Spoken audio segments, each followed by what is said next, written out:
Bonjour Jean. Alors, Bonjour le nez Thibaut. du vin, tout le monde connaît. C'est un tel succès qu'on en trouve dans le monde entier maintenant. À tel point d'ailleurs qu'on commence à vous copier. Enfin, rien ne remplace jamais l'original. Comment est venue l'idée du nez du vin? Parce que c'est quand même une curiosité dans cet univers. L'idée, elle est partie de loin. Déjà, de mon origine bourguignonne. J'ai fait mes premières vendanges chez un oncle et c'était pour moi une révélation. Vous avez goûté le vin après? Absolument. Donc on peut considérer que votre initiation a été faite au Chassagne. Au Chassagne. J'ai eu vraiment mes premières émotions à Chassagne-Montrachet pour mes 18 ans. Ça, c'est le vin de Bourgogne, c'est un ensemble, c'est un tout. Mais comment vient l'idée de me couper le vin en petites bouteilles, en petits flacons, et de casser cette structure? On a tous un parcours très particulier et très spécial. Celui qui m'a conduit au vin est un parcours qui a démarré dans une maison de la culture à Chalon-sur-Saône, où l'on m'a posé la question, Jean Lenoir, comment peut-on introduire une réflexion sur le goût et l'odorat dans une maison de la culture en 1976? J'ai dit, je veux bien, mais je voudrais commencer par aller à l'école. Alors, quelle école? Il y avait à Beaune une école des sommeliers qui s'ouvrait avec un tour de France des vins. Nos profs, Jean Sigrist, nous fait sentir sa collection de flacons qu'il avait à sa disposition pour l'enseignement. Et c'était encore deuxième coup de foudre pour moi, c'était la découverte des arômes et de voir que des choses très simples comme le pain grillé, le beurre, etc. J'étais un peu, je crois que j'étais un des plus nuls du groupe. Ça m'a tellement vexé que le lendemain, j'ai commencé ma collection. Aux vacances, je suis descendu dans le Midi. À Manosque, j'ai rencontré Olivier Bosson, qui était dans ses premiers pas de l'Occitane.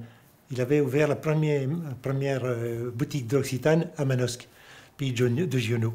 Donc là, il me propose, je peux me procurer sa collection de tous les produits dont il se servait pour ses produits, pour son travail. Et là, c'était une relation amicale très forte qui s'est établie. Et je rentrais un peu dans le monde du parfum, mais sans y toucher, parce que le parfum, on s'en sert, ça devient corporel. Moi, mon idée ou ma découverte, c'était de découvrir que ces arômes se retrouvaient dans le vin. Et après, vous avez été plus loin dans la démarche et vous avez construit cet outil, parce que c'est un vrai livre, hein, en fait. Un livre-objet.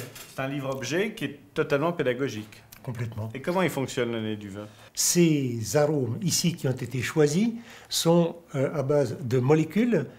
Si je prends l'exemple de la banane, j'ai essentiellement de l'acétate d'isoamyle qui est, je dirais, la molécule. C'est à l'état pur qui est un arôme de banane.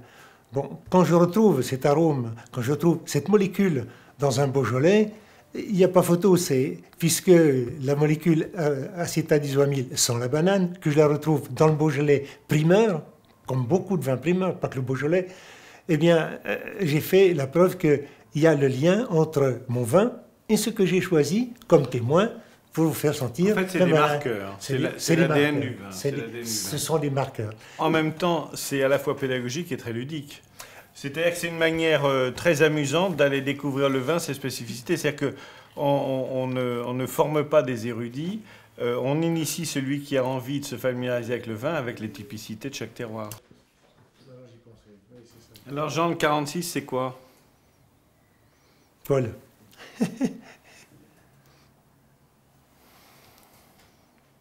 Voilà. C'est le beurre. Beurre, voilà.